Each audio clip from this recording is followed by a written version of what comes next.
The ice sculpture in the center of the ballroom is melting, dripping slow, rhythmic tears onto the white linen cloth. It's my 31st birthday, a milestone I spent months planning. Every detail is curated to perfection.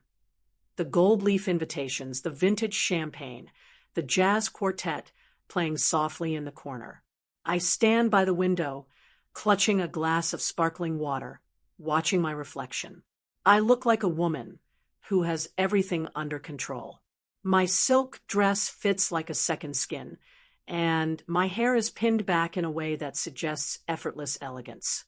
But underneath the silk, my heart is hammering a frantic rhythm against my ribs.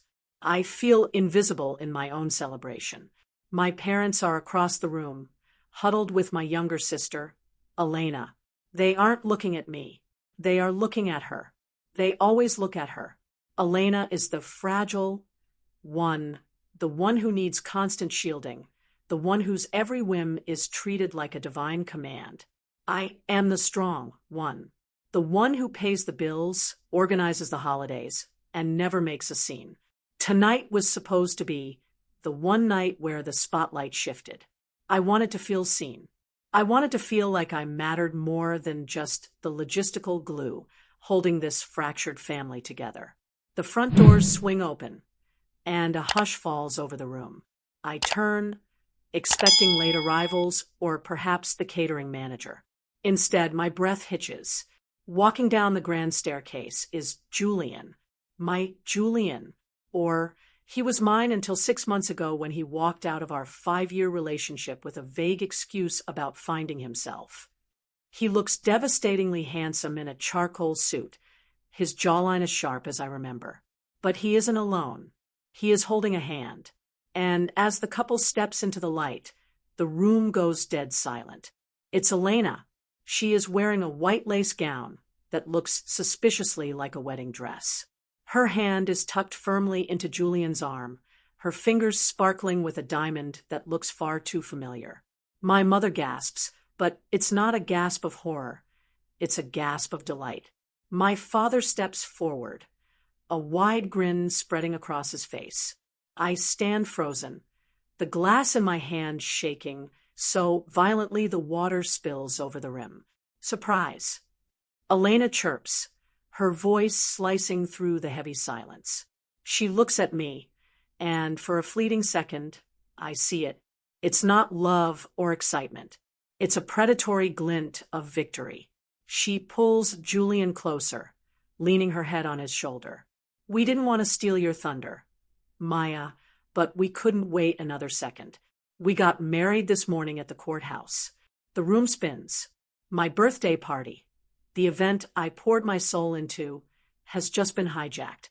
My ex-fiancé, the man I thought I would grow old with, is now my brother-in-law. My sister is beaming as if she hasn't just committed the ultimate act of betrayal. And my parents, they are already rushing over to hug them, leaving me standing in the shadows of my own life. I trust them. I trusted him when he said he needed space. I trusted her when she comforted me during the long, tear-filled nights after the breakup. Now, I realized they weren't comforting me. They were waiting for me to clear the path. That was the moment everything changed.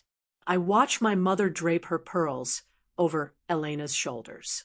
My father is shaking Julian's hand, clapping him on the back like a long-lost son. Nobody is looking at me. I am a ghost at my own funeral. The jazz quartet starts playing a romantic ballad, and Julian leads Elena to the center of the dance floor. They sway together, lost in their own world, while our guests whisper behind their hands. The humiliation is a physical weight, pressing down on my lungs until I can't breathe. I back away from the crowd, my heels clicking loudly on the marble floor. I need air. I need to scream. I find myself in the darkened library, the only room in the house where the noise of the party is a dull throb. I sink into a leather chair, my head in my hands. How could they do this? How long has this been going on? The timeline shifts in my head, pieces of a puzzle clicking into place with sickening precision. The late nights at the office, Elena mentioned. The way Julian stopped answering my calls weeks before he actually ended things. The door creaks open. It's my mother. She doesn't come in to comfort me. She stands in the doorway, her silhouette sharp against the hall light. "Maya, don't be difficult," she says, her tone clipped and exhausted. "Elena is finally happy. Can't you just be happy for her, for once? You've always been so independent, so successful. She needs this more than you do." The words are like a slap. I look up at her, my eyes stinging. "She married my ex-fiancé, Mom. On my birthday. At my party. It's just a date, Maya," she sighs, waving a hand dismissively. "And Julian was clearly never the right fit for you. They have a connection. A real one. Don't ruin this night with your jealousy. It's unbecoming." She turns and walks away, leaving me in the dark. I feel invisible. I feel like a supporting character in someone else's twisted fairy tale. For years, I have been the one to sacrifice. I gave up my dream college to stay close when Elena had her breakdown. I took the job I hated to help Dad with his debts. And this is the reward. A front row seat to my own replacement. I stand up, my legs trembling. I'm not going back out there to smile and nod.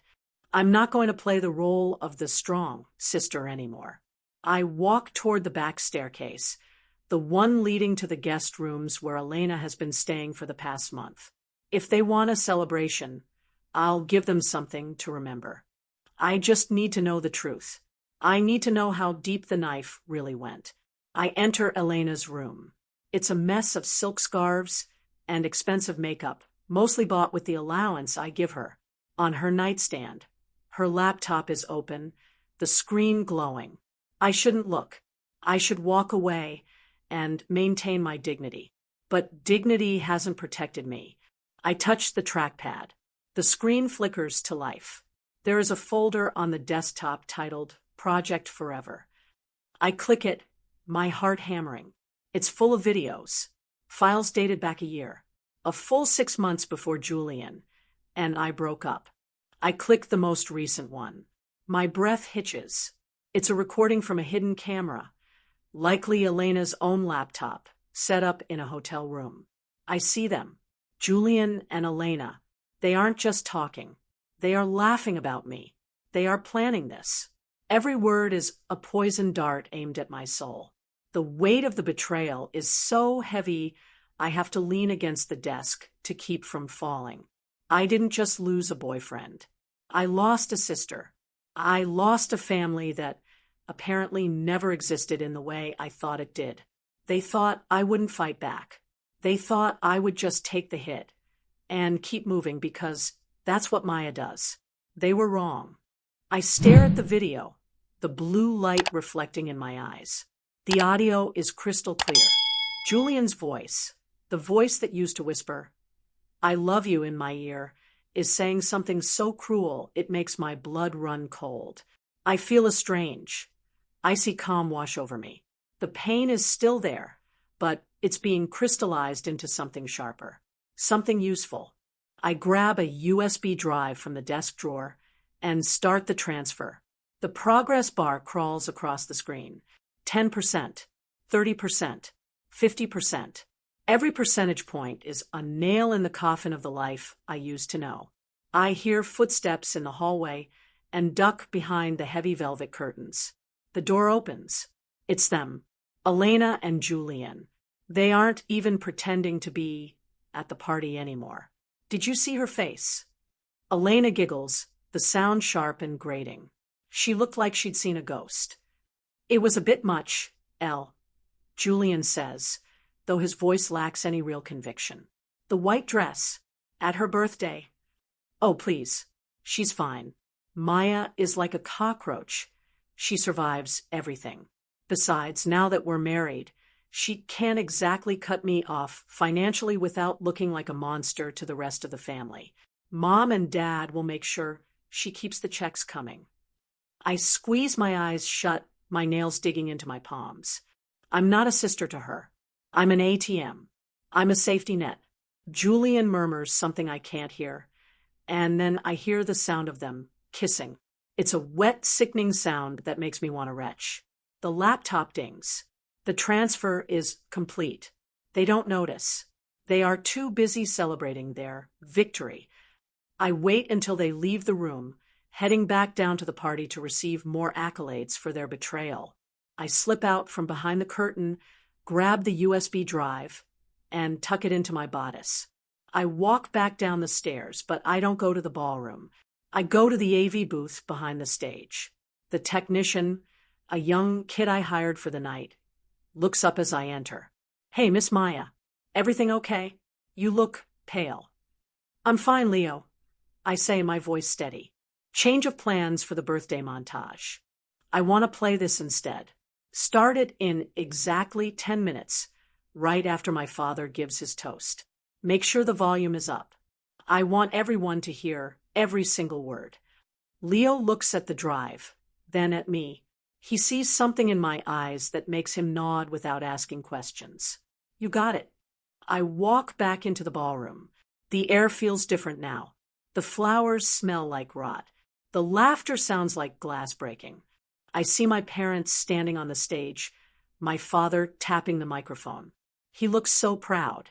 He looks like a man who has finally achieved the family harmony he always wanted by sacrificing his eldest daughter on the altar of his youngest's whims.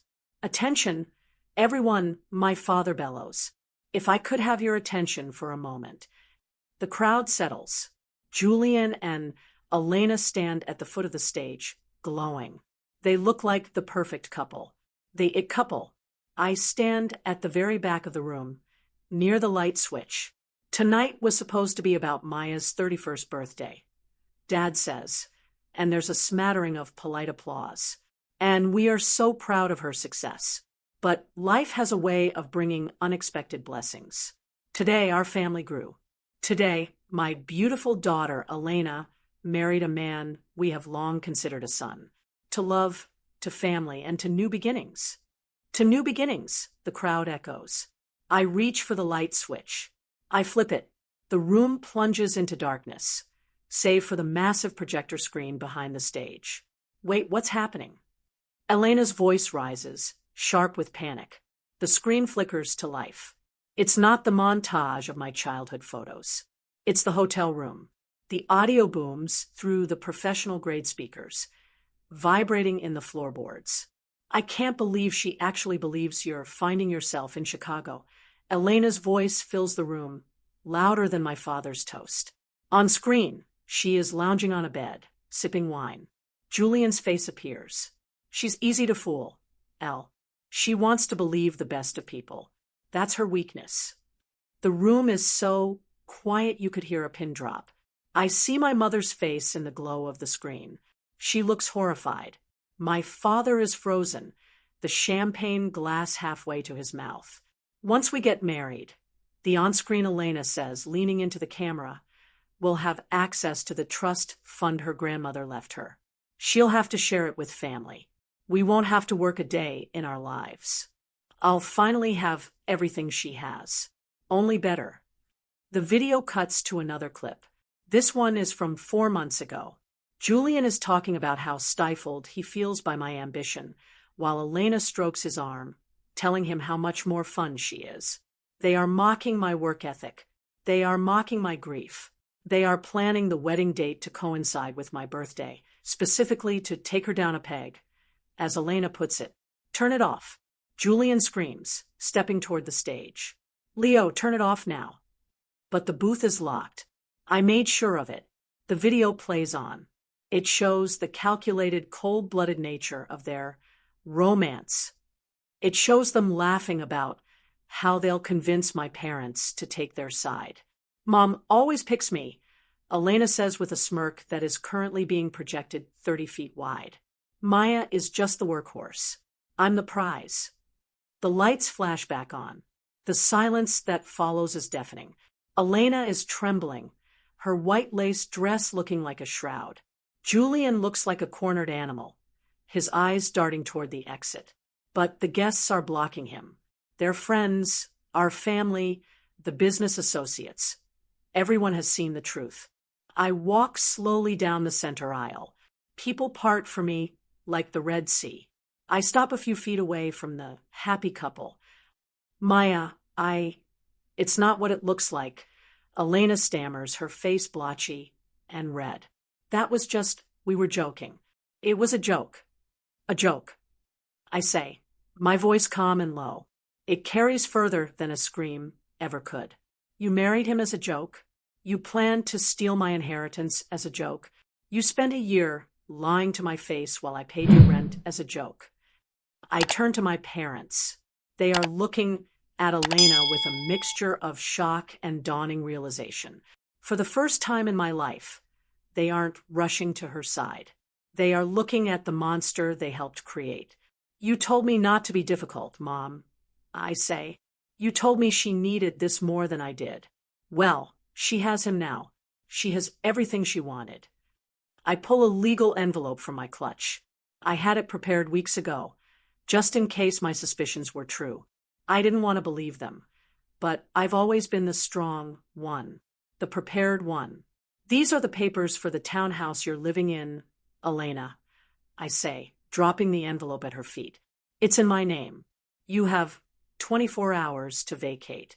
Julian, your position at my firm is terminated, effective immediately. Clause 12 of your contract, moral turpitude. You can't do this. Julian yells, taking a step toward me. My father steps between us. For once, he is standing in front of me, not her. Don't you touch her. He growls. He looks at Julian with utter loathing. Get out, both of you. Now, Dad. Elena wails, reaching for his arm. He flinches away from her. I heard you, Elena. I heard what you think of us, what you think of your sister. I am ashamed to call you my daughter. The room erupts in murmurs. Elena begins to sob, the loud, dramatic sob that usually brings everyone running. But this time, nobody moves. She looks around, searching for an ally, but all she finds are cold stares and the judgmental lenses of a dozen smartphones. The story is already hitting social media. By morning, they will be pariahs. They slink out of the ballroom. Julian trying to hide his face, Elena clutching her lace train, so it doesn't trip her. The perfect couple is gone. I stand on the stage. My heart is still racing, but the weight in my chest is gone. I look at my parents. They look old. They look broken. They try to come toward me, their hands outstretched, apologies already forming on their lips. Maya, honey, we didn't know. My mother starts. I hold up a hand. I know you didn't know, but you didn't want to know. You chose the easy lie over the hard truth every single time. We'll make it up to you, my father says, his voice cracking. No, I say, and for the first time, I feel a sense of peace. You won't, because I'm done being the one who fixes things. I'm done being the strong one for people who only value my strength when it serves them. I walk to the back of the room and pick up my coat. The jazz quartet has stopped playing. The ice sculpture has completely melted into a puddle on the floor. I walk out the front doors into the cool night air. The city lights are bright, and for the first time in years, the path ahead of me is completely clear. I don't know where I'm going, but I know I'm going there alone. And that's okay. Sometimes losing your family is the price of finding yourself.